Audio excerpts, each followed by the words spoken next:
what point in your career did you want to become a conductor? I was still really a child. I mean, a kid, probably about the age of 8 years old, because I was at that time studying in the Glinka Choir School in Leningrad, which today is again St. Petersburg. And as all of the boys, there were only boys at that school, all of us sang in the boys' choir. Now, the conductor of the choir was my first prototype. And so watching him conducting us gave me an idea that this is what I wanted to do myself. And so this is when it all started. What would you say are the essential skills one needs to be a successful conductor? Well, I think that, of course, musical gift is of primary importance. Without it, one cannot be a conductor leading a performance. But also certain human qualities, for example, of leadership, that are essential, because in the end, conductor is the one who presents his vision of a work, shares it with the colleagues who will be realizing it together with him or with her, and that vision has to be convincing. So you have a whole conglomeration of qualities that are all mixed. For example, I believe that people will do better and much more willingly something that they genuinely believe is convincing, rather than they're forced to do for one reason or another. So, as always, music and life are inseparable.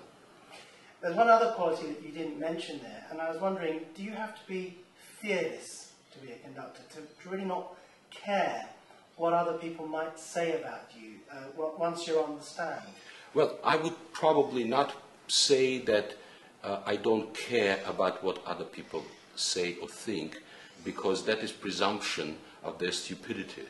And they do have ideas, they do have their own visions of music, often they do have their own experience of it. So I am actually interested in what others have to bring. What I'm trying to do, and what I think I ought to do, is when I first face them, my colleagues in an orchestra or choir or singers who are singing with me, is to present them the idea that I have a concept of the work. And at the same time, while giving it, I'm receiving theirs.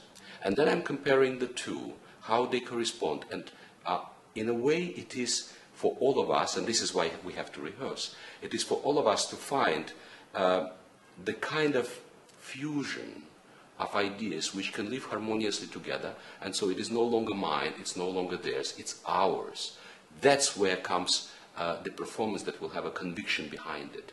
Now, fearlessness is, in a sense, the best word I would call it is simply to be convinced by the validity of your point of view, which certainly excludes the rigidity of it, and it certainly excludes the idea that your point of view is always going to be infinitely better than anybody else's.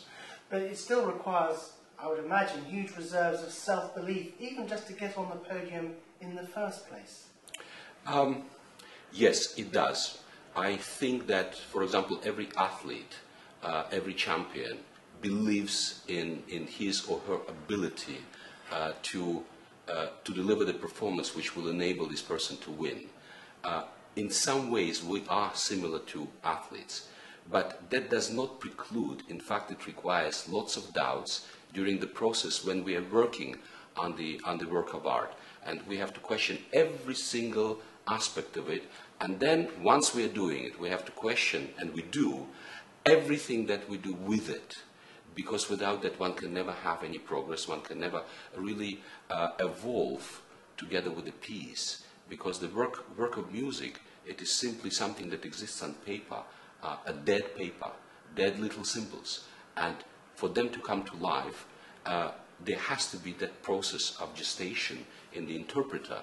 And that is, this is a work of a lifetime, in fact, because the music remains the same. What we do with it and how we perceive it is different. That's a really interesting answer.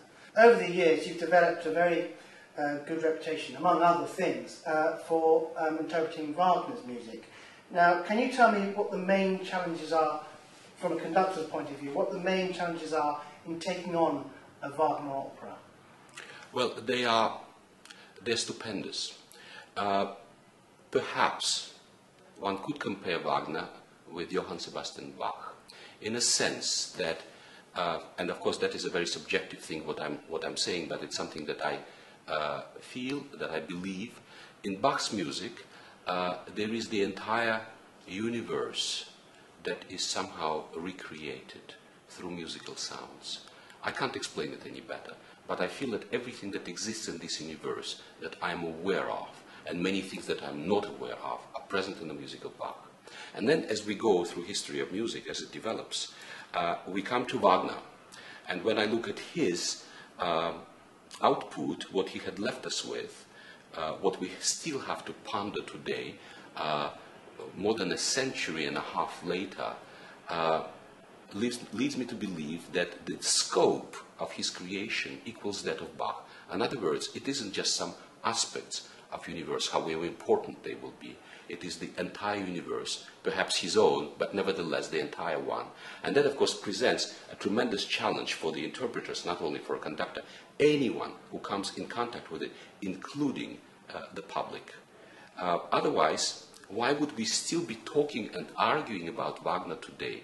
Why would we try somehow to come to grips with the fact that he was a genius, everyone agrees on that, and a very flawed one as a human being, with lots of traits in his character that are not really acceptable to most people.